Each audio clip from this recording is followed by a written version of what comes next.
একটা দামি বাইক, গায়ে ফুল হাতার একটা সাদা শার্ট, পরনে একটা কালো রঙের প্যান্ট নিয়ে কলেজের ভিতরে একটা ছেলে প্রবেশ করলো। দেখতে হিরোর মতো।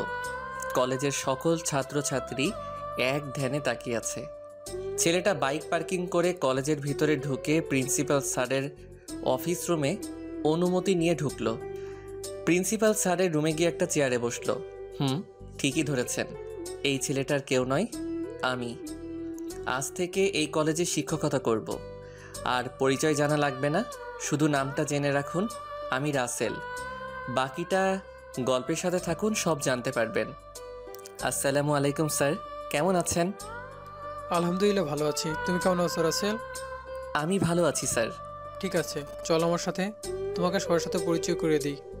ঠিক আছে, চলুন। আমি আর প্রিন্সিপাল স্যার রুম থেকে বেরিয়ে অনার্স প্রথম বর্ষের ক্লাসরুমে আসলাম। সকল ছাত্রছাত্রী প্রিন্সিপাল স্যারকে দেখে দাঁড়িয়ে গেল। তারপর প্রিন্সিপাল স্যার বলতে লাগলো, উনি হচ্ছে রাসেল, তোমাদের ইংরেজির নতুন শিক্ষক। বাস্তবে ঘোড়ার ডিমও জানি না ইংলিশ। তোমরা সবাই ওনার সাথে পরিচয় হয়ে নিবে এবং সবাই ভালো ব্যবহার করবে। সবাই একসাথে বলল, ওকে স্যার। প্রিন্সিপাল স্যার আরও কিছুক্ষণ কথা বলে ক্লাস থেকে বেরিয়ে গেল। আমি একজন একজন করে পরিচয় দিতে লাগলাম। হঠাৎ একটা মেয়ে ক্লাসরুমের দরজায় দাঁড়িয়ে বলল, ভেতরে আসতে পারি স্যার? আসুন। আমি না দেখে মেয়েটাকে বললাম, আসুন। পরে মেয়েটার দিকে তাকিয়ে আমি তো অবাক হয়ে গেলাম, দেখতে চাঁদের মতো সুন্দর। এবার আমি মেয়েটাকে বললাম, তোমার নাম কি আর কলেজে আসতে দেরি কেন? স্যার, আমার নাম প্রেমা, গল্পের নায়িকার নাম। আবার কেউ বাস, থুকু, ক্রাশ খায় না। আসলে বাসা থেকে গাড়ি নিয়ে আসতে হঠাৎ রাস্তার মাঝখানে গাড়ি নষ্ট হয়ে যায়, তারপর রিক্সা নিয়ে আসতে দেরি হয়ে যায়। ঠিক আছে, তোমার সিটে গিয়ে বসো। প্রেমা আর কোনো কথা না বলে একটা মেয়ের সাথে গিয়ে বসলো। আমি আবার পরিচয় নেওয়া শুরু করলাম। সবার পরিচয় নেওয়ার সময় প্রেমার দিকে তাকিয়ে দেখি প্রেমা আমার দিকে এক দৃষ্টিতে তাকিয়ে আছে। আমি প্রেমার দিক থেকে চোখ সরিয়ে নিলাম। আজকে সবার কাছ থেকে পরিচয় নিয়ে ক্লাস থেকে বেরিয়ে গেলাম। সবাইকে বলছি, কালকে থেকে নিয়মিত ক্লাস করাবো। কলেজ ছুটি হওয়ার পর বাইক নিয়ে বাসায় চলে আসলাম। বাসায় বলতে আমি এখানে একটা ফ্ল্যাট নিয়ে একা থাকি, আমার কাজের সুবিধার জন্য। বিছানায় বসে আম্মুকে ফোন দিলাম। আসসালামু আলাইকুম আম্মু, কেমন আছো? ওয়ালাইকুম আসসালাম। আলহামদুলিল্লাহ বাবা, ভালো আছি। তুই কেমন আছিস? আমিও ভালো আছি। আব্বু কি অফিসে? তোর অফিসে আছে। আপু কি ফোন দিয়েছে? আপু কেমন আছে? সকালে একবার দিয়েছে, কিছুদিন পর ওর জামাই সহ আসবে। আচ্ছা ঠিক আছে আম্মু, তুমি ভালো থেকো, নিজের শরীরের যত্ন নিও, খাওয়া দাওয়া ঠিক মতো করো।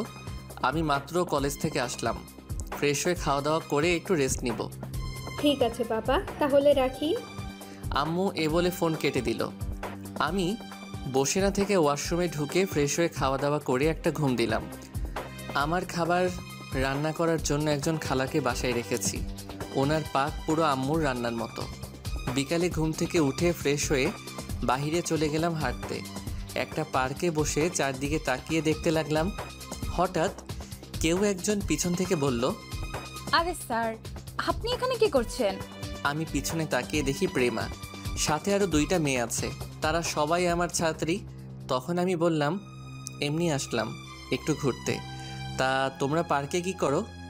স্যার, আপনার মতো আমরাও ঘুরতে আসলাম। ও স্যার, কিছু মনে না করলে একটা কথা বলতে পারি? বলো, সমস্যা নেই। স্যার, আপনি কি কখনো প্রেম করেছেন?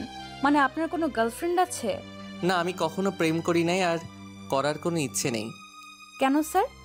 এসব প্রেম আমার কাছে ভালো লাগে না। প্রেম করলে একেবারে বিয়ের পর বউয়ের সাথে প্রেম করব। স্যার, আপনার বাসা কোথায়? পরিবারে কে কে আছে? তুমি এত কিছু জেনে কি করবে? ওমা, আপনি আমাদের স্যার, আপনার পরিচয়টা কি জানতে পারি না? আমার নাম রাসেল। পরিবারে আব্বু আম্মু এবং একটা বড় বোন আছে, তার বিয়ে হয়ে গেছে। আমার নাম তো জানেন, আমার বাবা একজন বাংলাদেশের টপ বিজনেসম্যান। আমি তার একমাত্র মেয়ে।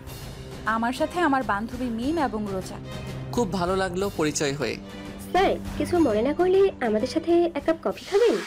খেতে পারি, কিন্তু বিল আমি দিব। স্যার, বিল আমরা দেব। তা হয় না, তোমরা আমার ছাত্রী, আমি কি করে তোমাদের বিল দিতে দেই? ঠিক আছে স্যার, বিল আপনি দিয়েন। এখন চলুন। ঠিক আছে চলো। তারপর ওদের সাথে একটা কফি শপে গিয়ে বসলাম। প্রেমা কফির অর্ডার দিল। কিছুক্ষণ পর কফি চলে আসলো। তাদের সাথে কফি খেয়ে বিদায় নিয়ে বাসায় চলে আসলাম। বিলটা কিন্তু আমি দিছি। পরের দিন কলেজে ঢুকে দেখি কিছু ছেলে মেয়েদের ডিস্টার্ব করছে। আমি বাইক পার্কিং করে তাদের সামনে গেলাম। তখন আমি বললাম, এখানে কি হচ্ছে? মেয়েদের সাথে তোমরা এরকম করছো কেন? তখন একটা ছেলে বলল, সেটা কি তোকে বলতে হবে? বড়দের সাথে কিভাবে কথা বলতে হয় বাপ মাকে কিছুই শেখাই নাই। তুই কে রে? তোর সাথে সম্মান দিয়ে কথা বলতে হবে? তুই আমাকে চিনিস? আমি হচ্ছে এই এলাকার নেতার ভাই জীবন। আমার ভাইয়ের কথাই পুরো কলেজ চলে। এই এলাকার এমপি মন্ত্রী আমার ভাইয়ের কথায় উঠে আর বসে। তাই বলে তুমি এইভাবে মেয়েদের ওড়না নিয়ে খেলা করবে? আমি সব কিছু করতে পারি। আর তুই কে আমার সাথে এতক্ষণ কথা বলছিস? কলেজের প্রিন্সিপাল আমাদের কিছু বলতে সাহস পায় না। আমি হচ্ছি এই কলেজের নতুন শিক্ষক, গতকাল জয়েন করছি। তুই শিক্ষকের মতো থাক, আমাদের কিছু বলতে আসবি না। আবার যদি আসিস তাহলে তোকে মেরে এই কলেজ থেকে বের করে দেবো। আমি আর কোনো কথা না বলে তাদের ওখান থেকে চলে আসলাম। মেয়েগুলো আমার দিকে কেমন করে যেন তাকালো। হঠাৎ প্রেমা আমার সামনে এসে বলল, স্যার, আপনি ওদের সাথে কথা বলবেন না, এরা অনেক খারাপ। কেউ ওদের কিছু বলতে গেলে হসপিটালে পাঠিয়ে দেয়। তাই বলে কেউ তাদের অন্যায়ের প্রতিবাদ করতে পারবে না? কারো কিছু করার নেই, সবাই মুখ বুজে সহ্য করে নেয়। ঠিক আছে, তুমি ক্লাসে যাও। ঠিক আছে স্যার। আমি আর কোনো কথা না বলে প্রিন্সিপাল স্যারের রুমে অনুমতি নিয়ে গেলাম। তখন আমি প্রিন্সিপাল স্যারকে বললাম, আচ্ছা স্যার, বাহিরে কিছু ছেলে দেখলাম মেয়েদের সাথে অসভ্যতামি করছে, কিন্তু কেউ তাদের কিছু বলছে না। এটার মানে কি? তুমি জীবনের কথা বলছো? এই এলাকায় সবাই তার ভাইকে ভয় পায়। অনেকগুলো খুনের আসামি তার ভাই, কিন্তু আইন কিছুই করতে পারছে না, কারণ ওর ভাই সবাইকে হাত করে রেখেছে। তাই বলে সবাই ওদের অন্যায় অত্যাচার সহ্য করবে? মানুষ কি সুন্দরভাবে জীবনযাপন করতে পারবে না? আমাদের কিছু করার নেই। রনি নেতাকে সবাই এক নম্বর চিনে। তার ভয়ে মানুষ ঘর থেকে বাইরে হয় না। প্রতিদিন 2-1টা খুন করে রাস্তা ফেলে রাখে। ঠিক আছে স্যার, আমি তাহলে ক্লাসে যাই। যাও, তবে তাদের সাথে বেশি কথা বলো না। ওরা মানুষ না, এক একটা জানোয়ার। ঠিক আছে স্যার। আমি আর কোনো কথা না বলে ক্লাসরুমে চলে আসলাম। সবাই দাঁড়িয়ে আমাকে সালাম দিল। সবার সালামের উত্তর নিয়ে সবাইকে বসতে বললাম। তারপর সবাইকে পড়াতে শুরু করলাম, কিন্তু তাদের পড়াতে পারছি না। শুধু আজকের কথাগুলো মাথায় ঘুরছে। আমাকে কিছু একটা করতে হবে, তা না হলে এদের জন্য মানুষ সুন্দরভাবে জীবনযাপন করতে পারবে না। কোনো রকম ক্লাসটা শেষ করে বেরিয়ে আসলাম। দেখতে দেখতে একটা মাস চলে গেল। তাদের অসভ্যতামি আরও বেড়ে গেছে। না, অনেক ধৈর্য ধরেছি, আর না ভেবেছি এই পথটা ছেড়ে দিব, কিন্তু না, দেশে আরও কিছু ময়লা আবর্জনা ভরে গেছে। এদের নিপাত না করে আমি ছাড়বো না। যে রাসেলের নাম শুনলে এমপি মন্ত্রী সব ভয়ে পেয়ে যায়, সেই দেশে আবার পাতি নেতা ভরে গেছে। এগুলো পরিষ্কার করতে হবে। অস্ত্র জমা দিয়েছি, কিন্তু ট্রেনিং এখনও জমা দেই নাই। আমাকে আর ভালো হয়ে থাকতে দিল না।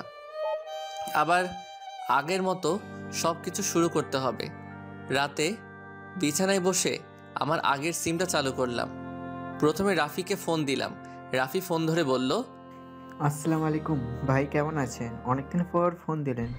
আপনার নাম্বার অনেক ফোন দিয়েছি, কিন্তু ফোন বারবার বন্ধ বলেছে। আমি ভালো আছি।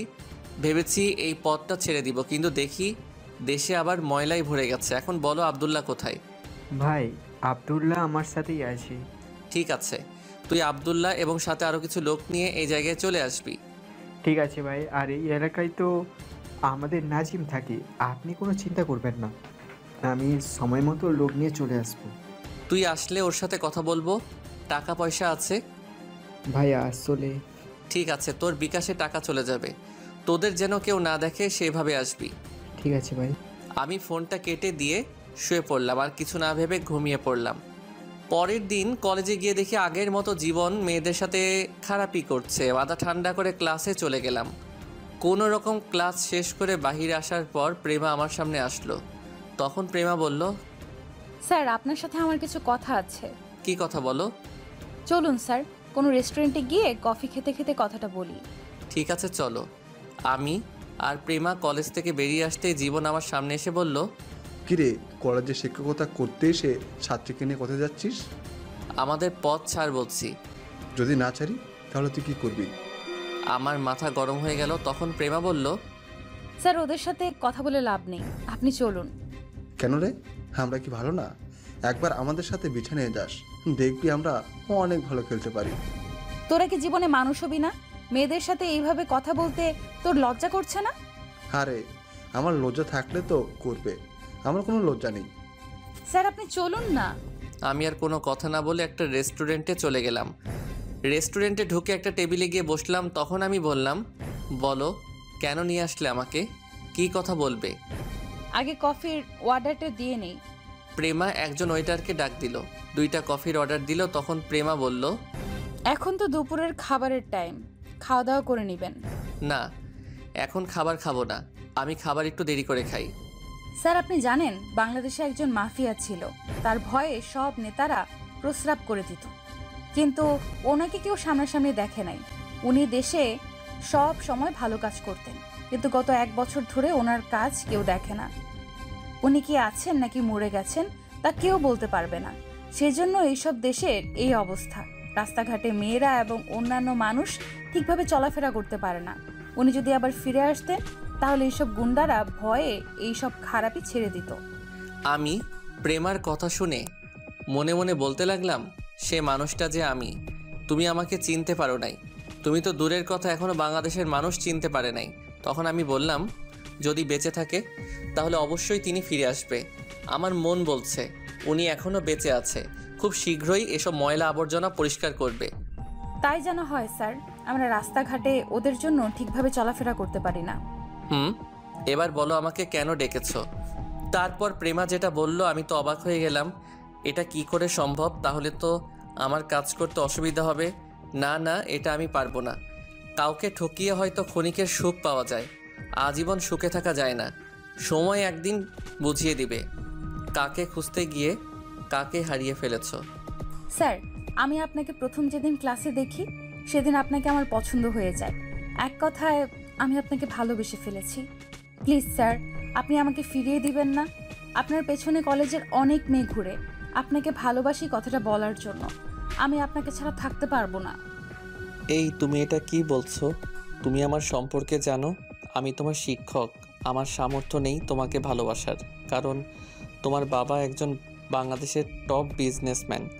সবচেয়ে বড় কথা হলো তুমি আমার ছোট, এটা কখনো সম্ভব না। আমি কিছু বুঝি না, আমি শুধু আপনাকে চাই। আমি আপনাকে অনেক ভালোবেসে ফেলেছি। আমারই ভুল ছিল, তোমার সাথে ফ্রিভাবে কথা বলছি, আর তাতেই তুমি আমাকে ভালোবাসার কথা বলছো। পড়ালেখা শেষ করো, দেখবে আমার থেকে ভালো ছেলে পাবে। আমি অন্য কোনো ছেলে চাই না, আমি শুধু আপনাকে চাই। প্রেমা তুমি বোঝার চেষ্টা করো, এটা তুমি আবেগে বলছো। কিছুদিন পর আবেগ কেটে যাবে, তখন সব কিছু ভুলে যাবে। তাই বলছি পড়ালেখায় মন দাও। ঠিক আছে, আমি পড়ালেখায় মন দিব, তবে আমার কিছু শর্ত আপনাকে পালন করতে হবে। তা না হলে আমি বারবার ভালোবাসার কথা বলবো। এ আমি কার পাল্লায় পড়লাম রে ভাই? এ মেয়ে তো আমার মান সম্মান শেষ করে দিবে। কি আর করার, দেখি কি শর্ত দেয়। আমি বললাম, আগে বলো কি শর্ত, মানার মতো হলে মানবো। আমার প্রথম শর্ত হলো আপনি মেয়েদের সাথে বেশি কথা বলতে পারবেন না, সব সময় আমার সাথে কথা বলবেন। দ্বিতীয় শর্ত, আপনি আমাকে প্রতিদিন বাসায় গিয়ে পড়াতে হবে। তৃতীয় শর্ত হলো আমাকে কয়দিন পর পর বাইরে ঘুরতে নিয়ে যেতে হবে। তোমার 2-3টা শর্ত আমি মানতে পারবো না। প্রথম শর্ত মানতে রাজি আছি, আমি এমনি মেয়েদের সাথে কথা কম বলি। এটা হবে না, আমার 2-3 শর্ত মানতে হবে। তা না হলে প্রতিদিন কলেজের সবার সামনে আপনাকে প্রপোজ করব। ঠিক আছে, আমাকে 2টা দিন ভাবার সুযোগ দাও, আমি তোমাকে 2 দিন পর জানাবো। ঠিক আছে, কিন্তু আপনি মানা করতে পারবেন না। ওকে, এখন বাসায় চলো। ঠিক আছে চলুন। তারপর দুজনের রেস্টুরেন্ট থেকে বেরিয়ে যে যার বাসায় যেতে লাগলাম। আমি মনে মনে ভাবতে লাগলাম, কি মেয়ে রে ভাই, আমাকে শাসনের উপর রাখছে। প্রথমে প্রেমাকে দেখে মনে করছি সাদাসিধে মানুষ, এখন দেখি পুরো রাগী মেয়ে। আল্লাহ জানে আমার কপালে কি আছে। এই সব কিছু ভাবতে ভাবতে বাসায় চলে আসলাম। বাইক পার্কিং করে দরজার সামনে দাঁড়িয়ে কলিং বেল চাপ দিলাম। কিছুক্ষণ পর যে দরজা খুলে দিল তাকে দেখে একটু অবাক হলাম। আরে আপনারা ভাইবেন না, প্রেমা, এটা হচ্ছে রাফি, গতকাল রাতে যার সাথে কথা বলছি। রাফি আমাকে দেখে বলল, ভাই কেমন আছেন? আমি ভালো আছি, তুই কেমন আছিস? সাথে আর কেউ আসছে?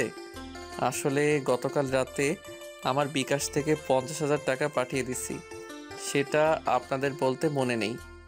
আমরা 5 জন এসেছি, বাকিরা যে যার কাজ নিয়ে আছে। কেউ আবার অফিস দেখাশোনা করে, কেউ ব্যবসা ধরেছে, কেউ আবার বড় বড় অফিসে কাজ করে। সেটা তো আপনি ব্যবস্থা করে দিয়েছেন। আমি বাবার অফিসে দেখাশোনা করতাম, হঠাৎ ব্যবসায় লস হয়ে যায়, তাই আপনি বেকার ঘোরাঘুরি করছি। আর আমার হাতে লোক রুমে আছে। ঠিক আছে, এখন ভিতরে চলো। খাওয়া দাওয়া করছিস? না, এখনও করি নাই। খালা বলেছে খাওয়ার জন্য, কিন্তু আপনার জন্য অপেক্ষা করছি, আমরা একসাথে খাবো বলে। তুই তো জানিস আমি দুপুরের খাবার ঠিক টাইমে খাই না। আমি খালাকে বলে গেছি তোরা আসলে খাবার দিতে। ভাই পরে কথা বলবো, আগে আপনি ফ্রেশ হয়ে নেন, খাবার খেয়ে তারপর কথা হবে। ঠিক আছে, তুই তোদের রুমে যা, আমি ফ্রেশ হয়ে আসছি। এই বলে আমি রুমে চলে আসলাম। ফ্রেশ হয়ে তাদের ডেকে একসাথে খাবার খেতে লাগলাম। হঠাৎ রাফি বলল, ভাই আজ 1 বছর পর আপনার সাথে বসে খাবার খাচ্ছি। এখন থেকে নিয়মিত খাবি। আমি একটা কাজে এই জায়গায় শিক্ষক হিসেবে আসছি। কাজটা শেষ হলে নিজের বাসায় ফিরে যাব। কি কাজ ভাই? সেটা সময় হলে জানতে পারবি। এখন খাবার খা। আর তোর কাছে নাজিবের নাম্বার আছে? আছে ভাই। ওকে ফোন করে বলবি আমার সাথে দেখা করতে, তাকেও লাগবে আমার কাজে। ঠিক আছে ভাই, আমি ওকে ফোন করে দেখা করতে বলবো। তারপর খাবার খেয়ে নিজের রুমে চলে আসলাম। পরের দিন সকালে কলেজে ঢুকে দেখি আজকে জীবনকে দেখা যাচ্ছে না। আমি একটা মুচকি হাসি দিয়ে কলেজের ভিতরে যেতে লাগলাম। হঠাৎ কোথায় থেকে প্রেমা আমার সামনে এসে বলল, স্যার, একটা কথা শুনছেন? কি কথা? গতকাল কারা যেন জীবনকে মেরেছে, এখনো হসপিটালে আছে। মনে হয় না 2-3 মাসের মধ্যে সুস্থ হবে। এই কথা শুনে কলেজের সব ছাত্রছাত্রী অনেক খুশি হয়েছে। তবে আরেকটা খুশির খবর আছে। আবার কি খুশির সংবাদ? যারা জীবনকে মেরেছে তারা শুনছি মাফিয়ার লোক। জীবনের গায়ের উপর একটা কাগজে লিখে দিছে, মাফিয়া ইজ ব্যাক। আপনি ঠিকই বলছেন, মাফিয়া যদি বেঁচে থাকলে অবশ্যই ফিরে আসবে। আপনার কথাই সত্যি হয়েছে। তাহলে তো ভালোই। এখন জীবনের ভাই রনি কি করছে? আমি শুনেছি রনি নাকি মাফিয়ার কথা শুনে ভয়ে রুম থেকে বেরিয়ে আসছে না। তাহলে ওই মাফিয়াকে সবাই ভয় পায়? স্যার, আমার অনেক ইচ্ছে ওই মাফিয়াকে একটাবার দেখব, কিন্তু কি করে দেখব? এখনো কেউ ওনাকে দেখতে পায়নি। হয়তো নিজের কোনো সমস্যার কারণে সামনে আসে না। আচ্ছা, এসব কথা বাদ দেন। আমার কথা এখন কি ভাবছেন? মাত্র তো আজকে একদিন, এখনো কালকের দিন সময় আছে, তারপরে না জানাবো। ঠিক আছে, আপনি এখন ক্লাসে যান, আমি বান্ধবীদের সাথে আসছি। ঠিক আছে। এই বলে আমি প্রিন্সিপাল স্যারের কেবিনে অনুমতি নিয়ে ঢুকলাম। তখন প্রিন্সিপাল স্যার বলল, রাসেল তুমি এসেছো? আজকে আমি অনেক খুশি। ওই জীবন জানোয়ারকে কে যেন কারা গতকাল ডান্স পার্টি থেকে তুলে নিয়ে এসে মেরে রনির বাসার সামনে ফেলে গেছে। আমি সব শুনেছি স্যার। আমার ছাত্রী প্রেমা আমাকে কলেজে আসার পর বলছে, আর শুনেছি মাফিয়া নাকি ওকে মেরেছে। তুমি ঠিকই শুনেছো। ওই মাফিয়াকে যদি একবার দেখতে পেতাম তাহলে ওনার পা ধরে সালাম করতাম। আমারও অনেক শখ স্যার ওই মাফিয়াকে একটাবার দেখার। তুমি কেন? এই বাংলাদেশের সবারই ইচ্ছে ওই মাফিয়াকে একবার দেখবে। সে মাফিয়া সবসময় মানুষের বিপদে পাশে দাঁড়ায়। আজ 1 বছর পর আবার দেশে ফিরেছে। ঠিকই বলছেন স্যার। সবাই ওই মাফিয়ার জন্য দোয়া করবেন, যেন সফলভাবে সব কাজ করতে পারে। তার পরিবারের জন্য দোয়া করবেন। কালকে তো শুক্রবার, আমি কালকেই মাফিয়ার জন্য মসজিদে মিলাদ পড়াবো। আল্লাহ যেন ওর মতো ছেলে সবার ঘরে ঘরে দেয়। ঠিক আছে স্যার, আমি এখন ক্লাসে যাই। ঠিক আছে, যাও। আমি প্রিন্সিপাল স্যারকে সালাম দিয়ে কেবিন থেকে বেরিয়ে ক্লাসের ভিতরে চলে গেলাম। ক্লাসের ভিতরে ঢুকে দেখি আজকে সকল ছাত্রছাত্রী খুশি। আমাকে দেখে সবাই দাঁড়িয়ে সালাম দিল। তখন আমি সবার উদ্দেশ্যে বললাম, কি ব্যাপার, তোমরা মনে হয় আজকে অনেক খুশি? যদিও জানি, তারপরেও ওদের থেকে শুনতে চাই। হঠাৎ রোজা দাঁড়িয়ে বলল, স্যার সবাই খুশির কারণ জীবন হাসপাতালে আছে, তাকে কারা যেন মারছে। স্যার ওর মতো জানোয়ারকে বাঁচিয়ে রেখে ভুল করেছে। এখন যদি সুস্থ হয়ে আমাদের সাথে আবার অশুভ দাবি করে। স্যার মিম ঠিকই বলেছে, তারপরেও আমাদের ভেতর ভয় কাজ করছে।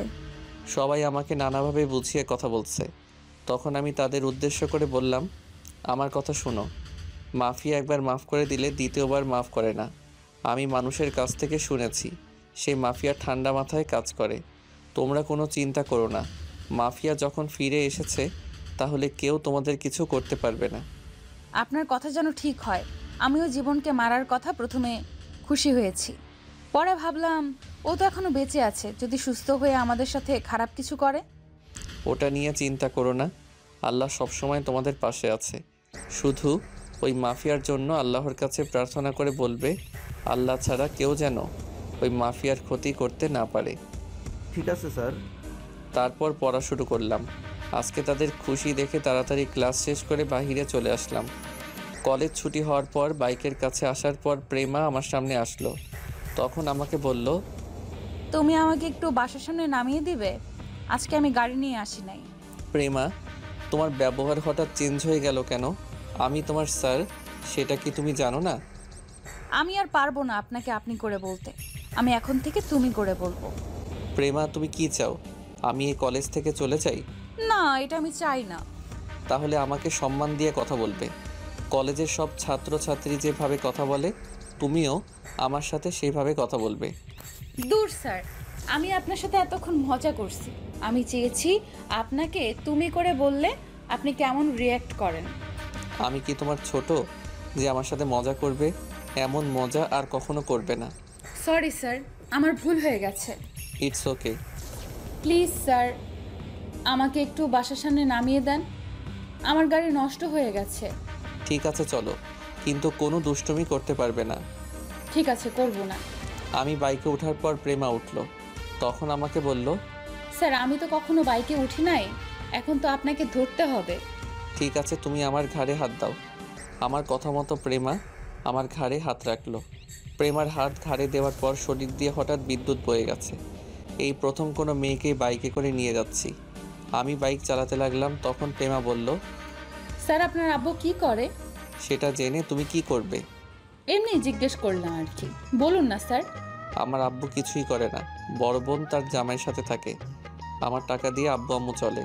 আমি মনে মনে বললাম, আমার বাবার যা কিছু আছে তার 10 ভাগের 1 ভাগ তোমার বাবার নেই। ও, আপনার অনেক কষ্ট হয় না স্যার? আমার কোনো কষ্ট হয় না, আল্লাহ দিলে মা বাবাকে নিয়ে আমি অনেক সুখে আছি। প্রেমা মনে মনে বলে, তাহলে আমাকে বিয়ে করে নাও, আমাকে বিয়ে করলে তোমার কোনো কিছুর অভাব থাকবে না। ও স্যার, আমার বাসা চলে আসছে, এইটাই আমাদের বাসা। আমি বাইক তাদের বাসার সামনে দাঁড় করালাম। প্রেমা বাইক থেকে নেমে বলল, স্যার আমাদের বাসায় আসুন। আজকে যাব না, অন্য একদিন যাব। এটা কেমন করে হয়? বাসার সামনে থেকে চলে যাবেন? রাগ করো না, আরেকদিন ঢুকবো বাসার ভিতরে। আমার বাসায় একটু কাজ আছে। কাজ থাকলে তো আর জোর করা যাবে না, তবে আমার একটা রিকোয়েস্ট রাখবেন। কি রিকোয়েস্ট বলো? আপনি একটু চোখটা বন্ধ করুন। ঠিক আছে, করলাম। আমি চোখ বন্ধ করার পর প্রেমা এমন কিছু করবে সেটা আমি কখনো দেখিনি। গরুতে করে হাল চাষ, ছাগলে করে নষ্ট, অসৎ করে খারাপ কাজ, সতে পায় কষ্ট। ছাগলের মুখ মানে না বাধা, মানে না কোনো নিষেধ, সে করবে পরের ক্ষতি, এটাই তার বিবেক। সকালবেলার সোনালি আলো, এক মনটা অনেক ভালো। কিচিরমিচির ডাকছে পাখি, খুলে দেখো তোমার আঁখি। শুভ হোক আজকের দিন। আমি চোখ বন্ধ করার সাথে সাথে প্রেমা আমার গালে একটা চুমু দিয়ে দৌড় দিয়ে ভিতরে চলে গেল। প্রেমা এটা কি করলো আমি তো কিছুই বুঝতে পারলাম না। আমি আর কোনো কিছু চিন্তা না করে বাসায় যেতে লাগলাম। এবার আপনাদের আসল ঘটনা খুলে বলি। গতকাল রাতে নাজিম আমার সাথে দেখা করে। জীবনের কথা ওকে জিজ্ঞেস করলে সে আমাকে অনেক কিছু খুলে বলে। তারপর আমি নাজিম আর রাফিকে বলছি জীবনকে রাতে একটু আদর করে আসতে। এমন আদর করতে বলছি যেন 2-3 মাস আগে সুস্থ না হয়। আর একটা কাগজে লিখে দিতে বলছি, মাফিয়া ইজ ব্যাক। এটা যেন রনি দেখতে পায়, আর এই এলাকার সবাই যেন বুঝতে পারে মাফিয়া তাদের এলাকায় আছে, তাই ওরা চিন্তামুক্ত থাকতে পারবে। এই ছিল গতকাল রাতের কাহিনী। আপনাদের সাথে কথা বলতে বলতে বাসায় চলে আসলাম। কলিং বেল চাপ দেওয়ার পর খালা এসে দরজা খুলে দিল। রাফি এবং আরগুলোকে একটা জায়গায় পাঠিয়েছি, তাই ওরা বাসায় নেই। নিজের রুমে এসে ফ্রেশ হয়ে দুপুরের খাবার খেয়ে রুমে চলে আসলাম। হঠাৎ দেখি মোবাইল ফোন বাজতে আছে। হাতে নিয়ে দেখি আম্মু ফোন দিছে। আসসালামু আলাইকুম আম্মু, কেমন আছো? আলহামদুলিল্লাহ বাবা, ভালো আছি। তুই কেমন আছিস? আমিও ভালো আছি। তোকে যেটা বলার জন্য ফোন দিয়েছি, রাইসা ওর জামাই সহ আজকে বাসায় এসেছে। তুই কি কিছু দিনের জন্য ছুটি নিয়ে আসতে পারবি? আপু বাসায় আসছে, আমাকে তো একটু বললো না। আমাকেও বলে আসেনি, হঠাৎ করে চলে এসেছে। ও, আমি কালকে 2 দিনের ছুটি নিয়ে আসবো। ঠিক আছে, আমি এখন ফোন রাখি, সকালে সাবধানে চলে আসিস। ঠিক আছে বলে ফোন কেটে দিলাম। তারপর একজনের কাছে ফোন দিয়ে কিছু কথা বলে ফোন কেটে একটা ঘুম দিলাম। রাতে খাবার খেয়ে রুমে এসে প্রিন্সিপাল স্যারকে ফোন দিলাম। কিছুক্ষণ পর ধরলো। আসসালামু আলাইকুম স্যার, কেমন আছেন?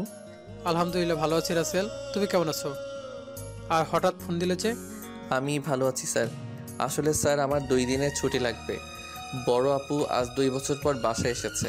বড় আপু তার জামাইয়ের সাথে এতদিন কানাডা ছিল। ঠিক আছে, 2 দিনের বেশি যেন না হয়, সামনে কিন্তু পরীক্ষা আছে। ঠিক আছে স্যার, আমি সময় মতো চলে আসবো। এখন তাহলে রাখি। আসসালামু আলাইকুম। ওয়ালাইকুম আসসালাম, আল্লাহ হাফেজ। এই বলে প্রিন্সিপাল স্যার ফোন কেটে দিল। আমি এবার রাফিকে ফোন দিলাম। রাফি ফোন ধরে বলল, জি ভাই বলেন। নাজিম কি তোর সাথে আছে? জি ভাই, নাজিম আমার সাথে কথা বলবেন? সমস্যা নেই, তুই মোবাইল লাউড স্পিকার দে, আমি কি বলি মন দিয়ে শুনবি। বলেন ভাই। শোন, আমি কালকে 2 দিনের জন্য বাসায় যাব। তোরা ভালো করে রনির খোঁজ খবর রাখবি। সে কোথায় যায়, কি করে, আমাকে সব খবর দিবি। ওকে ফলো করলে আসল মানুষটাকে পেয়ে যাব, এটা আমার মনে হয়। ওই মানুষটার সাথে রনির সাথে যোগাযোগ আছে মনে হয়। ভাই আপনি কোনো চিন্তা করবেন না, আমি এই এলাকার ছিল, আল্লাহর রহমতের সব রাস্তাঘাট চিনি। আমরা আসল মানুষটাকে খুঁজে বের করব। ঠিক আছে, তোরা কাজে লেগে পড়, আমি এখন ঘুমাবো। সকাল সকাল রওনা দিতে হবে। এই বলে ফোন কেটে দিলাম। তারপর ঘুমিয়ে পড়লাম। পরের দিন একটা রিক্সা নিয়ে বাস কাউন্টারে চলে আসলাম। একটা টিকিট কেটে বাসে উঠে বসলাম। প্রায় 5 ঘন্টা পর নিজের বাসার সামনে চলে আসলাম। দারোয়ান চাচা আমাকে দেখে সালাম দিল। আমিও ওনাকে সালাম দিলাম। চাচার সাথে কিছুক্ষণ কথা বলে দরজার সামনে এসে কলিং বেল চাপ দিলাম। কিছুক্ষণ পর আম্মু এসে দরজা খুলে দিল। আমাকে দেখে আম্মু বলল, কিরে বাবা, তুই আসছিস? আসতে কোনো সমস্যা হয়নি তো?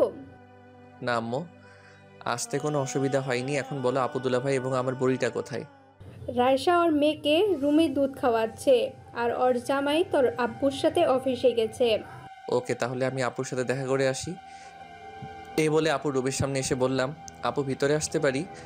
আরে রাসেল, তুই কখন আসলি? আয় আয়, ভিতরে আয়। আমি এইমাত্র আসলাম। তুই এমন করলি কেন? কাউকে না জানিয়ে আসলি যে? আসলে আমি সবাইকে সারপ্রাইজ দিব, তাই বলি নাই। এখন বল, কেমন আছিস? আমি ভালো আছি। তুই কেমন আছিস? আমার ভাগ্নি কি ঘুমিয়ে গেছে? আমিও ভালো আছি। আর তিতিকে দুধ খাইয়ে দিয়ে ঘুম পাড়িয়ে দিলাম। ও, তা কতদিন থাকবি এবার? এবার 1 মাসের মতো থাকবো। আচ্ছা, আমাকে একটা কথা বলবি? কি কথা আপু? তুই হঠাৎ অফিস ছেড়ে কলেজে শিক্ষকতা করতে গেলি কেন? আমার অফিস দেখাশোনা করতে ভালো লাগে না, তাই শিক্ষাগত চাকরি নিয়েছি। কলেজে ছাত্রছাত্রী পড়াতে অনেক ভালো লাগে। তুই জানিস না আব্বু একা অফিস চালাতে কষ্ট হয়? আরে আব্বুর কোথায় কষ্ট হচ্ছে, সাথে তো সিফাত আর নয়ন আছে। তারা দুজনে তো সব কিছু দেখে রাখে। ও, তোকে দেখে মনে হচ্ছে তুই এখনো ফ্রেশ হস নাই। তুই রুমে গিয়ে ফ্রেশ হয়ে নিচে আয়, আমি নিচে আছি। আচ্ছা ঠিক আছে। এই কথা বলে আপু নিচে চলে গেল। আমি আমার রুমে এসে দেখি রুমটা আগের মতোই আছে। ওয়াশরুমে ঢুকে ফ্রেশ হয়ে নিচে চলে আসলাম। নিচে এসে দেখি আব্বু আর দুলাভাই তারা অফিস থেকে চলে এসেছে। দুলাভাই আমাকে দেখে বলল, কেমন আছো সালাবাবু? আমি অনেক ভালো আছি। তুমি কেমন আছো দুলাভাই? আমি ভালো আছি। তা বয়স তো আর কম হলো না, এবার কি বিয়ে শাদী করবে না? এখন না দুলাভাই, আরও 1 বছর পরে করব। তখন বুড়ো বয়সে তোকে কেউ মেয়ে দিবে না। অবশ্যই দিবে। আমি দেখতে কি খারাপ? তুই দেখিসনি? তোর বিয়ের সময় সব মেয়ে আমার দিকে তাকিয়েছিল। তুই আমার বিয়ের সময় বাদরের মতো লাফালাফি করছিস, তাই সব মেয়ে তোর দিকে তাকিয়েছিল। কিরে আপু, দুলাভাইকে পেয়ে তোর এই বড় বাপকে ভুলে গেলি? আমার বন্ধুকে কি আমি ভুলতে পারি? আপু দুলাভাইকে অনেক দিন পর দেখছি তো, তাই তোমার কথা ভুলে গেছি। এখন বলো, তুমি কেমন আছো? আমি ভালো আছি, তুই কেমন আছিস? ভালো আছি। তা সিফাত আর নয়ন ঠিকভাবে কাজ করে? তারা আছে দেখে তো আমি চিন্তামুক্ত আছি, অফিস থেকে চলে আসতে পেরেছি।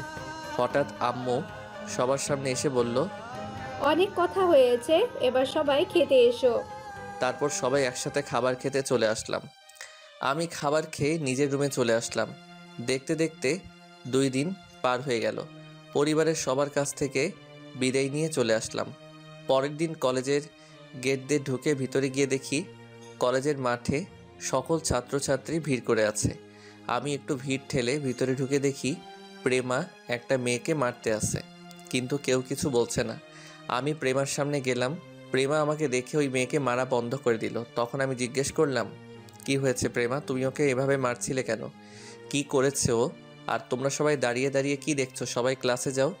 আমার কথা শুনে সকল ছাত্রছাত্রী ক্লাসে চলে গেল। তখন প্রেমা বলল, ও আমাকে বলে আপনাকে নাকি ভালোবাসে, তাই ওকে উচিত শিক্ষা দিছি।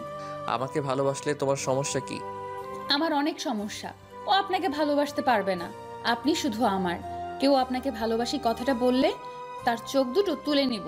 তাই বলে তুমি ওকে এভাবে মারবে?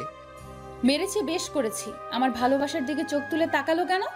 আমি কি বলছি তোমাকে আমি ভালোবাসি, তাহলে তুমি এমন করলে কেন? আপনি আমাকে বলেন নাই, কিন্তু আমি ছাড়া আপনাকে কারো হতে দিব না আমি। তুমি আসলে একটা পাগল, তোমাকে ডাক্তার দেখাতে হবে। আমাকে ডাক্তার দেখালে কিচ্ছু হবে না। তো তোমার সাথে কথা বলে সময় নষ্ট করে লাভ নেই। আচ্ছা, আমি ওর হয়ে তোমার কাছে ক্ষমা চাচ্ছি, তুমি প্লিজ কিছু মনে করো না। মেয়েটা ঠিক আছে বলে ক্লাসে চলে গেল। তখন প্রেমা আমাকে বলল, আপনি ওর কাছে ক্ষমা চাইলেন কেন? আর আপনি এই 2 দিন কলেজে আসলেন না কেন? কোথায় গেছেন আপনি? আমি বাড়িতে গেছি, তাই কলেজে আসি নাই। আচ্ছা, তুমি ওদিন এমনটা করলে কেন? আপনি কিসের কথা বলছেন স্যার? আমাকে ওদিন চোখ বন্ধ করতে বলে তুমি আমাকে চুমু দিয়ে দৌড় দিয়ে ভিতরে গেলে কেন? আমার ইচ্ছে হয়েছে তাই আপনাকে চুমু দিছি। প্লিজ প্রেমা, তুমি এমন পাগলামি করো না। লেখাপড়ায় মন দাও। তোমার আব্বু জানতে পারলে আমাকে কলেজ থেকে বের করে দিবে। আর সেটা কি তুমি চাও? সেটা আমি কখনো চাই না। এখন কোনো কথা না বলে আমার শর্তের উত্তর দাও। ঠিক আছে, আমি রাজি। তবে তোমাকে আমি প্রতি শুক্রবার ঘুরতে নিয়ে যাব আর বিকালে তোমাকে পড়াবো।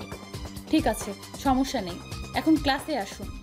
এই বলে প্রেমা চলে গেল। আমি আর কোনো কথা না বলে কলেজের ভিতরে ঢুকে অফিস রুমে চলে গেলাম। এবার আপনাদের একটা কথা বলি। আসলে প্রেমাকে প্রথম দেখায় আমিও ভালোবেসে ফেলেছি, কিন্তু তাকে এখন বলছি না, কারণ আমি যে কাজে কলেজে শিক্ষকতা করতে আসছি সেটা শেষ না করা পর্যন্ত ওকে মনের কথা বলবো না। এই কারণে প্রেমাকে বেশি কিছু বলি না। কিন্তু প্রেমার পাগলামি দিন দিন বেড়ে যাচ্ছে, না জানি ওকে পড়াতে গেলে আমার সাথে কি করে। আর কিছু না ভেবে ক্লাসে চলে গেলাম। সবাই দাঁড়িয়ে সালাম দিল। সালামের উত্তর নিয়ে সবাইকে বসতে বললাম। তারপর পড়া শুরু করলাম। প্রেমা আমার দিকে তাকিয়ে আছে, ওর আমার দিকে তাকালে কেমন যেন ওর মায়ায় পড়ে যায়। তো যাই হোক, ক্লাস শেষ করে অফিস রুমে চলে আসলাম। কলেজ ছুটি হওয়ার পর বাহিরে এসে বাইক নিয়ে আসতে আবার প্রেমা আমার সামনে আসলো। তখন আমি বললাম, কি ব্যাপার প্রেমা, তুমি আমার সামনে কেন আসলে? আপনি আমাকে বাসায় নামিয়ে দিয়ে আসেন। প্রেমা, এটা কিন্তু শর্তের মধ্যে ছিল না। আমি কিছু জানি না, আপনি আমাকে বাসায় দিয়ে আসেন। তোমার পাগলামি দিন দিন বাড়ছে। তোমাকে প্রথম দেখে তো এমন মনে হয় নাই। আপনি জানেন না, আমার অনেক রাগ। আজ পর্যন্ত কোনো ছেলেকে ভালোবাসি নাই, কিন্তু আপনাকে দেখার পর অনেক ভালো লেগেছে, তাই তো আপনার সাথে পাগলামি করি। তোমার সাথে কথাই পারবো না, এখন নামো। তোমার বাসা চলে এসেছে। দূর, এত তাড়াতাড়ি বাসায় চলে এসছে? বিকেলে ঠিক টাইমে বাসায় চলে আসবেন। ঠিক আছে, কিন্তু তোমার আব্বুর কাছে কি বলছো আমার কথা? কি? আমি যে আপনাকে ভালোবাসি সে কথা নাকি? ধুর, আমি বলছি, আমি যে তোমাকে পড়াবো এটা কি তোমার আব্বুকে বলছো? এটা আমি 2 দিন আগেই বলে রাখছি আব্বুকে। আব্বু রাজি হয়েছে। আমি বলছি আপনি 2 দিন পর পড়াতে আসবেন। ঠিক আছে, আমি এখন বাসায় যাচ্ছি। সাবধানে যাবেন। আমি আর কোনো কথা না বলে বাসায় চলে আসলাম। প্রেমার সাথে এভাবে কথা না বললে কিছু একটা করে ফেলবে। তার আব্বু যদি জানে আমার জন্য তার মেয়ে এমন করছে, তাহলে আমাকে কলেজ থেকে বের করে দিবে। কলেজ থেকে বের হয়ে গেলে আমি কাজটা করতে পারবো না। এখন রাস্তায় দিয়ে আসলে সবাই আমাকে চিনে। আমি একজন কলেজের শিক্ষক, তাই কেউ আমাকে সন্দেহ করতে পারবে না। আর আমি কি কাজের জন্য এখানে আসা, সেটা গল্পের সাথে থাকলে জানতে পারবেন। কলিং বেল চাপ দেওয়ার পর খালা এসে দরজা খুলে দিল। আমি ভিতরে ঢুকে নিজের রুমে চলে আসলাম। ফ্রেশ হয়ে খাবার খেয়ে রুমে চলে আসলাম। বিছানায় শুয়ে মোবাইল হাতে নিয়ে দেখি রাফি অনেকগুলো ফোন দিছে, তাই আমি রাফিকে ফোন দিলাম। বল, ফোন দিয়েছিস কেন?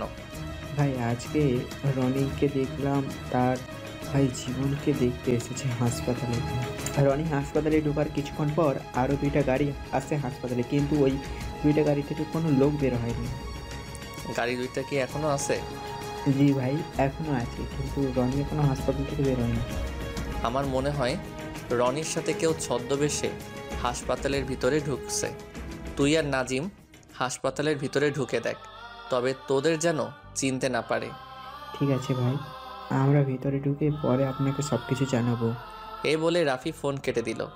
আমি মোবাইল বালিশের পাশে রেখে একটা ঘুম দিলাম। বিকালে ঘুম থেকে উঠে ফ্রেশ হয়ে বাইক নিয়ে প্রেমাদের বাসায় চলে আসলাম।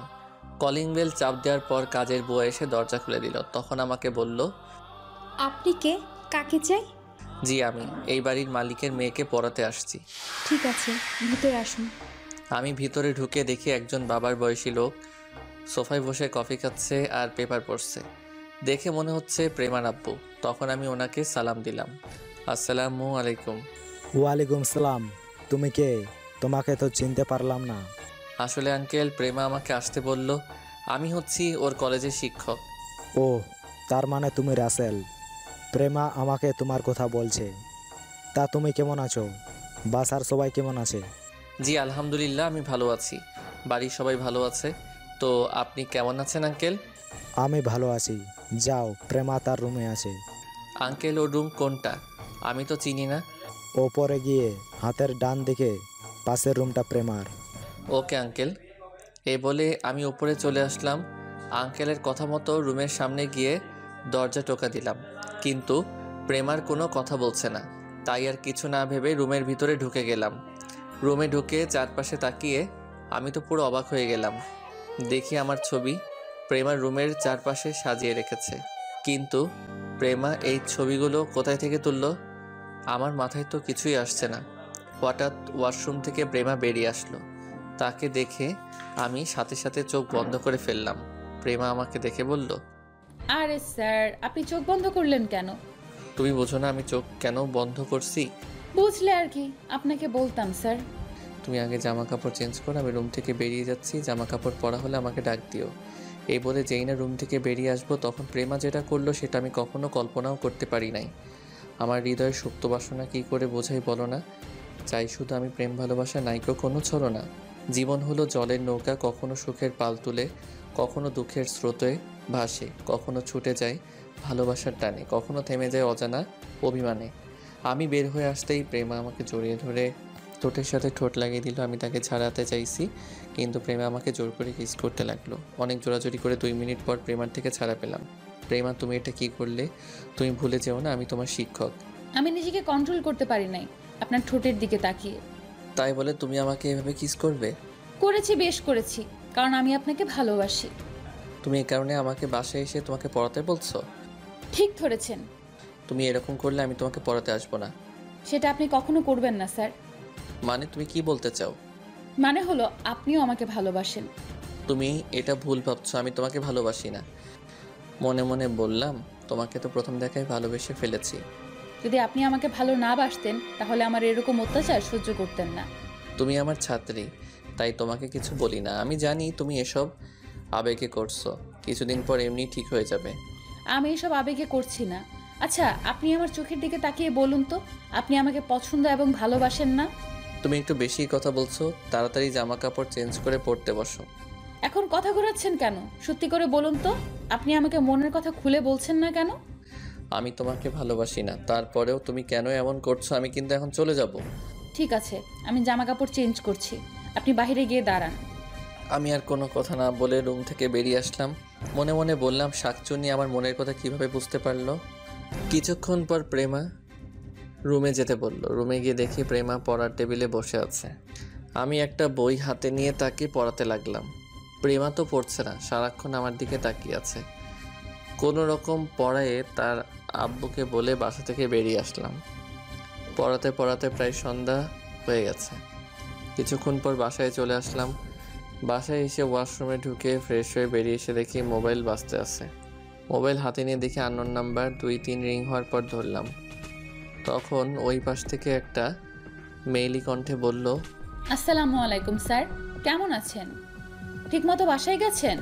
ওয়ালাইকুম আসসালাম, ভালো আছি। মাত্র বাসায় আসলাম। এখন বলো আমার নাম্বার কোথায় পেয়েছো? আপনার মোবাইল থেকে নিয়েছি স্যার। আমার মোবাইল তো আমার সাথেই ছিল, তুমি কিভাবে নিলে? আরে আমি যখন জামা কাপড় চেঞ্জ করব তখন আপনি মোবাইল আমার রুমে রেখে বাইরে গেছেন, তখন আপনার মোবাইল থেকে নাম্বার নিছি। কিন্তু আমার মোবাইল তো লক করা ছিল, তুমি নিলে কেমন করে? স্যার আপনি কি নাম দিয়ে মোবাইল লক করছেন সেটা আমি জানি। এখন বলেন আমার নাম দিয়ে লক করছেন কেন এবং আমার ছবি মোবাইলে সেভ করে রেখেছেন কেন? এই যা, প্রেমা তাহলে সব কিছু জেনে গেছে।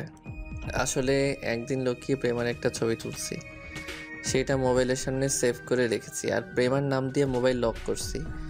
তখন আমি বললাম, আচ্ছা তাহলে তুমি আমাকে বলো, তুমি জানলে কেমন করে আমি যে তোমার নাম দিয়ে লক করে রেখেছি? আমার ছবি প্রোফাইলে দেখে বুঝতে পারলাম আপনি আমাকে ভালোবাসেন, তখন লক খুলতেই প্রথমে আপনার নাম দিছি, কিন্তু কোনো কাজ হলো না। তারপরে মনে মনে বলি আমার নাম দিয়ে দেখি, তখন আমার নাম দেওয়ার সাথে সাথেই লক খুলে গেল। এতই যখন ভালোবাসেন তাহলে বলছেন না কেন? আসলে তোমাকে প্রথম যেদিন দেখি সেদিন তোমাকে ভালোবেসে ফেলেছি, পরে ভাবলাম তুমি আমার ছাত্রী, এটা কি তোমার আব্বু আম্মু মেনে নেবে, তাই তোমাকে বলি নাই। আজ পর্যন্ত কোনো মেয়েকে আমার ভালো লাগে নাই, একমাত্র তোমাকে দেখে আমার অনেক ভালো লাগে। প্লিজ আপনি আমার সাথে একটাবার দেখা করতে পারবেন? কিছুক্ষণ আগেই তো তোমার বাসা থেকে আসলাম, এখন আবার কেন যাব? আসলেই দেখতে পাবেন, প্লিজ আপনি না করবেন না। যদি তোমার আব্বু আম্মু কিছু বলে তখন কি বলবো? সেটা নিয়ে আপনাকে ভাবতে হবে না, আমি দরজার সামনে আপনার জন্য অপেক্ষা করব, আর আমি আব্বু আম্মুকে অন্য কিছু বলে মানিয়ে নিব। ঠিক আছে, আমি আসছি, এই বলে ফোন কেটে দিলাম। তারপর একটা জামা গায়ে দিয়ে খালার কাছে বলে বাসা থেকে বেরিয়ে আসতেই মোবাইলটা বেজে উঠল। মোবাইলের দিকে তাকিয়ে দেখি রাফি ফোন করছে। তখন আমি কল রিসিভ করে বললাম, বলো রাফি। ভাই আপনি একটু আমাদের সাথে দেখা করতে পারবেন? অনেক জরুরি কথা আছে। কি কথা বলো? ভাই কথাগুলো সামনাসামনি বললে ভালো হবে। ঠিক আছে, তুমি লোকেশন ট্যাগ করো, আমি আসছি। ঠিক আছে ভাই। আমি ফোনটা কেটে দিয়ে প্রেমাকে ফোন দিলাম। প্রেমা কল রিসিভ করার পর আমি বললাম, প্লিজ তুমি রাগ করো না, আমার হঠাৎ একটা কাজে এক জায়গায় যেতে হবে, তোমার সাথে কালকে বিকালে পড়ার সময় দেখা হবে। আচ্ছা ঠিক আছে। এই বলে প্রেমা কল কেটে দিল। আমি জানি প্রেমার মনটা খারাপ হয়ে গেছে, কি করব আমি যে কাজে আসছি সেটা শেষ তো করতে হবে। আমি মোবাইলের লোকেশন দেখে রাফির জায়গায় মতো চলে আসলাম। আমি গিয়ে দেখি রাফি আর নাজিম এবং তাদের সাথে কিছু লোক দাঁড়িয়ে আছে। আমি তাদের সামনে যাওয়ার পর আমাকে সালাম দিল। তখন রাফি বলল, ভাই আপনি যাকে খুঁজতে এসেছেন তাকে আমরা পেয়ে গেছি। আপনার কথা মতো আমরা হাসপাতালের ভিতরে ছদ্মবেশে ঢুকেছি। জীবনের কেবিনের সামনে গিয়ে দরজা হালকা সরিয়ে ওই লোকটাকে দেখলাম জীবনের সাথে কথা বলছে। ওই লোক রনির সাথে হাসপাতালে ঢুকেছে। পরে যে দুইটা গাড়ি এসেছে ওই দুটা খালি গাড়ি ছিল এবং ওই লোকটা ছিল এখানে। আপনাদের ওই লোকটার নাম বলছি না, কারণ তাকে সামনাসামনি ধরার পর নাম বলবো, তাই কথায় কথায় ওই লোকটা বললাম। তো যাই হোক, গল্পে আসি। এখন ওরা কোথায়? ভাই আমরা ওই লোকটাকে দেখার পর হাসপাতাল থেকে বাইরে চলে আসি, তারপর বের হওয়ার জন্য অপেক্ষা করতে লাগলাম। কিছুক্ষণ পর রনির সহ ওই লোকটা বেরিয়ে আসলো। আমরা ওদের পিছনে। হঠাৎ তার এই জায়গায় আসার পর হেলিকপ্টার করে কোথায় যেন চলে যায়। সাথে কি রনি গেছে? না ভাই, রনি ওর লোক নিয়ে বাসায় ফিরে গেছে। আচ্ছা ঠিক আছে, তোমরা একটু সেফে থাকো, যা করার আমি করতেছি। আমি বাসায় যাচ্ছি, কোনো খবর পেলে আমাকে জানাবে। ভাই তাদের থেকে বিদায় নিয়ে বাসায় চলে আসলাম। রাতের খাবার খেয়ে বিছানায় শুয়ে একজনের সাথে কিছু কথা বলে প্রেমাকে ফোন দিলাম, কিন্তু প্রেমার মোবাইল বন্ধ বলছে। মনে হয় আমার উপরে রাগ করে মোবাইল বন্ধ করে রেখেছে। দেখতে দেখতে 15 দিন চলে গেল। প্রেমা এখন আমার সাথে কথা বলে না, আমাকে এড়িয়ে চলে, কিন্তু কোনো মেয়ের সাথে কথা বললে চোখ মুখ লাল করে ফেলে। আমি জানি প্রেমা আমার উপর অভিমান করে আছে, আর আমিও বেশি জোর করছি না, কারণ সামনে তাদের পরীক্ষা চলে এসেছে। প্রেমা এখন পড়ালেখায় মন দিছে, পরীক্ষা শেষ হোক তারপর ওকে সব কিছু খুলে বলবো। হঠাৎ মোবাইল ফোনটা বেজে উঠল। আমি মোবাইলটা রিসিভ করার পর ওই পাশ থেকে বলল, রাসেল ওই শালাকে খুঁজে পেয়েছি, এখন কি তাকে ধরবো? না, রনি আর ওকে একসাথে ধরবো। এখন কিছু করা যাবে না, আগে পরীক্ষা শেষ হোক, তারপর অ্যাকশনে যাব। ঠিক আছে, তুই যেটা বলবি সেটা হবে। এখন কি করিস? খাওয়া দাওয়া করে রুমে এসে বিছানায় শুয়ে মোবাইল টিপতে আসি। ঠিক আছে, তুই ভালো থাকিস, পরে কথা হবে। ওকে, তুইও ভালো থাকিস, আল্লাহ হাফেজ। এই বলে ফোন কেটে দিয়ে ঘুমিয়ে পড়লাম। পরের দিন কলেজ গেট দিয়ে ঢুকে ভিতরে গিয়ে দেখি প্রেমা একটা ছেলের সাথে দাঁড়িয়ে হেসে হেসে কথা বলছে। এটা দেখে বুকের বাম পাশে কামড় দিয়ে উঠল। প্রেমা আমাকে দেখে ওই ছেলের হাত ধরে কথা বলছে। আমি ওদের থেকে চোখ সরিয়ে অফিস রুমে চলে গেলাম। প্রিন্সিপাল স্যারের সাথে কিছুক্ষণ কথা বলে ক্লাসে চলে আসলাম। ক্লাসে ঢুকে দেখি প্রেমা আর ওই ছেলে একসাথে বসে হেসে হেসে কথা বলছে। আমি ক্লাসে ঢোকার পর ওই ছেলেটা তার সিটে গিয়ে বসলো। আমি কোনো কথা না বলে পড়াতে শুরু করলাম। ও, আপনাদের তো একটা কথা বলতেই ভুলে গেছি। প্রেমাকে পরের দিন পড়াতে যাওয়ার পর প্রেমা আমাকে আসতে মানা করে দিছে। আর আমার জন্য ভালো হয়েছে, তাকে পড়াতে গেলে আমি কাজের কথা ভুলে যাই। আমি এর ফাঁকে প্রায় কাজটা এগিয়ে ফেলেছি, শুধু এখন সময়ের অপেক্ষা। পড়ার ফাঁকে ফাঁকে প্রেমার দিকে তাকিয়ে দেখি, কিন্তু প্রেমা আমার দিকে তাকাচ্ছে না। তার মানে কি প্রেমা আমাকে এখন আর ভালোবাসে না? আমাকে কলেজ ছুটি হওয়ার পর প্রেমার সাথে কথা বলতে হবে। কোনো রকম ক্লাস শেষ করে বেরিয়ে আসলাম। তারপর আরও অন্য ক্লাসগুলো শেষ করলাম। কলেজ ছুটি হওয়ার পর বাহিরে আসার পর দেখি প্রেমা আর ওই ছেলেটা বেরিয়ে আসতে আসে। তখন আমি তাদের সামনে গিয়ে বললাম, প্রেমা, তোমার সাথে আমার কিছু কথা আছে। স্যার, আমি কি থাকবো নাকি চলে যাব? তুমি চলে যাও। ঠিক আছে প্রেমা, তুমি থাকো, আমি বাসায় গেলাম। না ফারহান, দুজনে একসাথে যাব। সরি, আপনি কি কথা বলবেন বলুন? আমি তোমার সাথে একা কথা বলতে চাই। স্যার, আমার হাতে সময় নেই, আমার বাসায় যেতে হবে, আপনি তাড়াতাড়ি বলুন। ঠিক আছে, যেহেতু তোমার তাড়া আছে তাহলে আর বলবো না, তুমি যেতে পারো। প্রেমা আর কোনো কথা না বলে ফারহানের সাথে কলেজ থেকে বেরিয়ে গাড়ি নিয়ে বাসায় চলে গেল। প্রেমার কথাগুলো শুনে অনেক কষ্ট পেলাম। আমি আর দাঁড়িয়ে না থেকে বাসায় চলে আসলাম। কোনো রকম আজকের দিনটা শেষ করলাম। পরের দিন কলেজ গেট দিয়ে ঢুকে সামনে যেটা দেখলাম সেটার জন্য আমি একদম প্রস্তুত ছিলাম না। তোমার চিঠি পড়তো যদি আমার বাবার হাতে, ঘরের বাইরে আমাকে আর দিত না কো যেতে। এবার তুমি রাগ করো না কো ভঙ্গি, আজই তোমায় নিয়ে যাব দেখতে অমর সঙ্গী। তোমায় আমি ভালোবাসি বলতে পাই লাজ, মনে বহু সাহস ভরে চিঠি দিলাম আজ। আরে আপনারা খারাপ কিছু ভাববেন না। আমি দেখি ফারহান একটা গোলাপ ফুল নিয়ে প্রেমার সামনে হাঁটু গেড়ে বসে প্রপোজ করতে আসে। আমি দূরে দাঁড়িয়ে প্রেমার রিয়াকশন দেখি প্রেমা কি করে। আমি মনে করছি প্রেমা ফুল নিবে না, কিন্তু আমার ধারণা ভুল ছিল। প্রেমা ফারহানের কাছ থেকে ফুলগুলো নিল। তারপর প্রেমা যেটা করলো সেটা দেখে আমি পুরো অবাক হয়ে গেলাম। প্রেমা গোলাপ ফুল হাতে নিয়ে একটা চুমু খেলো। তারপর ফারহানের হাত ক্লাসের ভিতরে চলে গেল। তার মানে প্রেমা এখন আমাকে ভালোবাসে না। আমি মনে করছি প্রেমা আমার উপর অভিমান করে আমাকে কষ্ট দেওয়ার জন্য এমন করছে, কিন্তু না, প্রেমা এখন আমাকে আর ভালোবাসে না। ঠিক আছে, প্রেমা যখন আমার সাথে সুখী না, তাহলে তাকে আর জোর করব না। আমার কাজটা শেষ হলে এই এলাকা থেকে চলে যাব। আমি আর দাঁড়িয়ে না থেকে অফিস রুমে চলে গেলাম। কিছুক্ষণ পর ক্লাসে চলে আসলাম। মনটা অনেক খারাপ হয়ে গেল। আমাকে দেখে সবাই দাঁড়িয়ে সালাম দিল।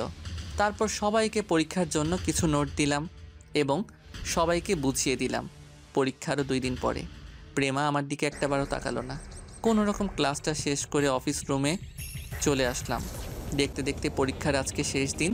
প্রেমা আমার সাথে আর কথা বলে নাই, সব সময় ওই ফারহানের সাথে কথা বলতো। সবার পরীক্ষা শেষ হওয়ার পর বাহিরে এসে দেখি 4-5টা গাড়ি কলেজের ভিতরে ঢুকলো। তারা আর কেউ নয়, রনি মাস্তান এবং ফাহাদ মাস্তান। এবার আপনাদের বলি, আমি যার খোঁজে এখানে এসেছি সে হচ্ছে ফাহাদ মাস্তান।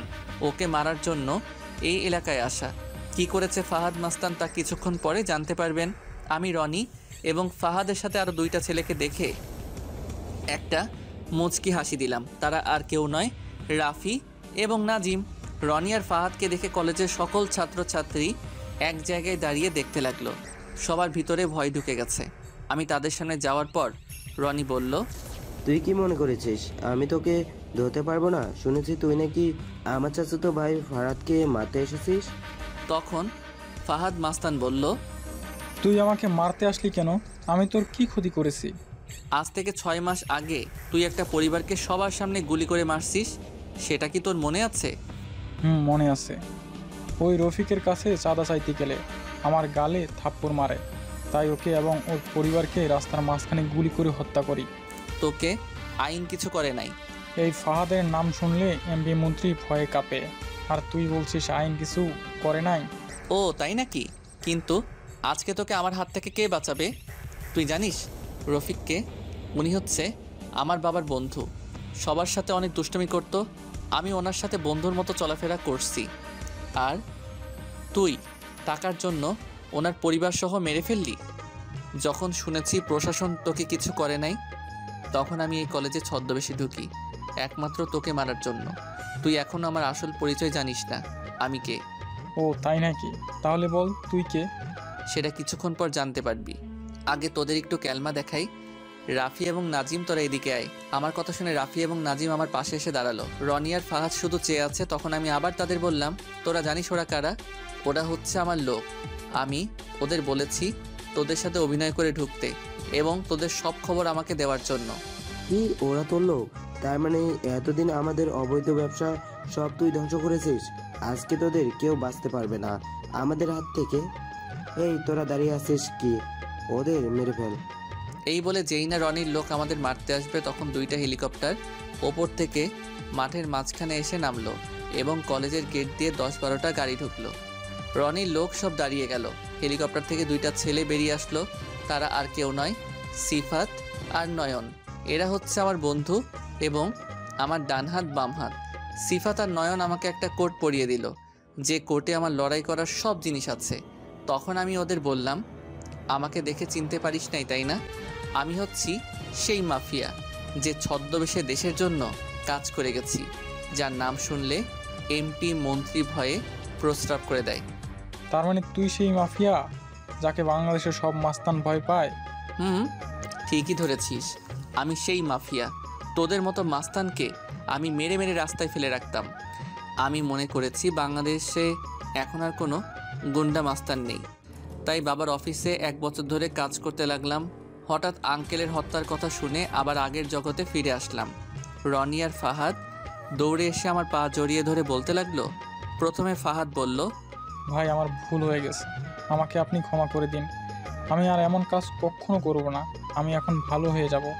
এবার রনি বলল, ভাই আমি আপনাকে চিনতে পারি নাই, আমাকেও আপনি ক্ষমা করে দেন। আমরা সবাই এখন থেকে ভালো কাজ করব, কখনো খারাপ কাজ করব না। তোদের মতো মাস্তানকে আমি রাসেল কখনো ক্ষমা করব না। তোরা আমার নাম শোনার পরেও অন্যায়, অত্যাচার, নির্যাতন, খুন খারাপি করছিস। তোদের কারণে মানুষ ঘর থেকে বের হতে পারে না, তাদের মেয়েকে একা ছাড়তে পারে না। কলেজে মেয়েদের ওড়না এবং শরীরের নানান জায়গা হাত দিয়েছিস। রাস্তায় মেয়েদের ইজ্জত নিয়ে ছিনিমিনি খেলছিস। তোদের কোনো ক্ষমা নেই। এই কথা বলে রনি এবং ফাহাদের বুকে গুলি করা শুরু করলাম। কলেজের প্রিন্সিপাল সহ সকল ছাত্রছাত্রী শুধু তাকিয়ে তাকিয়ে দেখছে।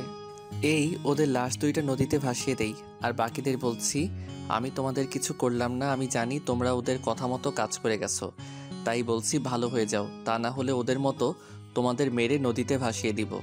রনি আর ফাহাদের লোক আমার পা ধরে ক্ষমা চেয়ে বলল তারা এসব কাজ আর কখনো করবে না। তারপর ওরা কলেজ থেকে বেরিয়ে গেল। এতক্ষণ প্রিন্সিপাল স্যার আমার কাহিনী দাঁড়িয়ে দাঁড়িয়ে দেখছে। আমি প্রিন্সিপাল স্যারের সামনে যাওয়ার পর স্যার আমার পা ধরতে আসলে আমি বলি, স্যার এটা আপনি কি করছেন? রাসেল, তোমাকে একদিন আমি কি বলেছি মনে আছে? বলেছিলাম না, যেদিন মাফিয়াকে সামনাসামনি দেখবো সেদিন তার পা ধরে সালাম করব। স্যার আপনি আমার গুরুজন, আপনাদের কাছে শিক্ষা পেয়ে আজ এত দূরে আসতে পারলাম। আমি এই কাজটা অনার্স প্রথম বর্ষ থেকে শুরু করি। এটা আমরা কয়েকটা বন্ধু মিলে ভিতরে ভিতরে শুরু করি। তোমার এই মাফিয়া হওয়ার পিছনে কারণটা যদি একটু বলতে। ঠিক আছে স্যার, তাহলে সবাই শুনুন। আমার বেস্ট ফ্রেন্ড সিফাত আর নয়ন, আমরা 3 জনে একটা প্ল্যান করি। দেশে গুন্ডা মাস্তান ভরে গেছে, তাদের উচিত শিক্ষা দিতে হবে। তাই আমরা 3 জনে আরও কিছু ছেলে মিলে রাতের আধারে এসব গুন্ডা মাস্তানকে মেরে ফেলি। এভাবে আস্তে আস্তে আমাদের অনেক ছেলে হয়ে যায়। সবগুলো বিশ্বাসী ছেলে ছিল। তারপর আমাদের গ্রুপের একটা নাম দেওয়া হয় মাফিয়া কিং, আর সবার বস আমাকে বানানো হয়, কারণ তাদের সবার থেকে মেধা শক্তি ছিল অনেক ভালো। আমরা এসব কাজ করতে পুরো বাংলাদেশে আমার নাম ছড়িয়ে পড়ে। পুরো বাংলাদেশের 64টি জেলায় আমার লোক আছে। এসব কাজ করতে করতে যখন দেখলাম বাংলাদেশ থেকে সব সন্ত্রাসী মাস্তান ধ্বংস করে ফেলছি, তখন বাবার সাথে অফিসের কাজে লেগে পড়ি। এত বছর কাজ করার পরেও আমাদেরকেও ধরতে পারে নাই, কিন্তু আমরা সবাই দিন হলে সবার সামনে দিয়ে চলাচল করতাম। আপনি জানেন বাংলাদেশের 1 নাম্বার বিজনেসম্যানকে? তিনি হচ্ছেন রহমান শিকদার, আর আমি হচ্ছি তার একমাত্র ছেলে রাসেল শিকদার। কয়েক মাস আগে আঙ্কেলের হত্যার কথা শুনে আপনার কলেজে শিক্ষক হিসেবে জয়েন করি। শিক্ষকতা হিসেবে ঢোকার কারণ তাহলে কেউ আমাকে ধরতে পারবে না। আজকে সবার সামনে আসার কারণ হচ্ছে বাংলাদেশের সব মানুষ আমাকে একটাবার দেখার জন্য সবাই যেন আমাকে চিনতে পারে। এতক্ষণে সব সাংবাদিক, পুলিশ, র্যাব, বিজিবি, সেনাবাহিনী সবাই চলে এসেছে। আর সবচেয়ে বড় কথা হলো মন্ত্রী এবং এমপি কলেজে চলে এসেছে আমাকে একটাবার দেখার জন্য। মন্ত্রী আমার সামনে এসে বলল, তোমাকে একটাবার দেখার অনেক ইচ্ছা ছিল, আল্লাহ আজকে তোমাকে দেখার সুযোগ করে দিছে। তোমার মতো ছেলে বাংলাদেশের সবার ঘরে যদি একজন করে থাকে, তাহলে কোনো সন্ত্রাসী, গুন্ডা, মাস্তান কিছুই করতে পারবে না। হঠাৎ একটা সাংবাদিক বলে উঠল, স্যার, দেশের হয়ে এমন কাজ কেন করছেন? আমার বুঝ হওয়ার পর থেকে দেখে আসছি বাংলাদেশে কিছু সন্ত্রাসী গুন্ডা মাস্তান দেশটাকে ধ্বংসের দিকে নিয়ে যাচ্ছে। রাস্তাঘাটে মেয়েরা চলতে পারে না। বড় বড় ব্যবসায়ীদের কাছে চাঁদা চাইলে তারা না দিতে পারলে ওদের লাশ পরের দিন রাস্তায় পড়ে থাকে। কিছু কিছু চেয়ারম্যান মেম্বার আছে গরিবদের হক ঠিকভাবে বুঝিয়ে দেয় না, গরিবদের রক্ত চুষে খায়, মেয়েদের তুলে নিয়ে তাদের ভোগ করে, মেরে ফেলে রাস্তায় ফেলে রেখে যায়। তাই ছোট থেকে একটা প্রতিজ্ঞা করছি, বড় হলে এদের আমি ধ্বংস করব। তারপর আস্তে আস্তে বড় হওয়ার পর শুরু করে দেই। তখন মন্ত্রী বলল, তুমি কোনো চিন্তা করবে না, তোমার সাথে সরকার আছে, বাংলাদেশের 16 কোটি মানুষ তোমার সাথে আছে, আমরা সবাই তোমার সাথে আছি। তুমি তোমার কাজ চালিয়ে যাও। তোমার কোনো কিছু দরকার হলে সরকারের কাছে বলবে, সরকার তোমার হেল্প করবে। ধন্যবাদ স্যার। আমি শুধু সরকারের কাছে একটা জিনিস চাইব, সেটা আমার জন্য না, দেশের গরিব দুঃখী মানুষের জন্য। গরিবদের জন্য একটা করে ঘর করে দেওয়া হোক, কয়েকটা হাসপাতাল করে দেওয়া হোক, তারা যেন বিনামূল্যে চিকিৎসা করতে পারে।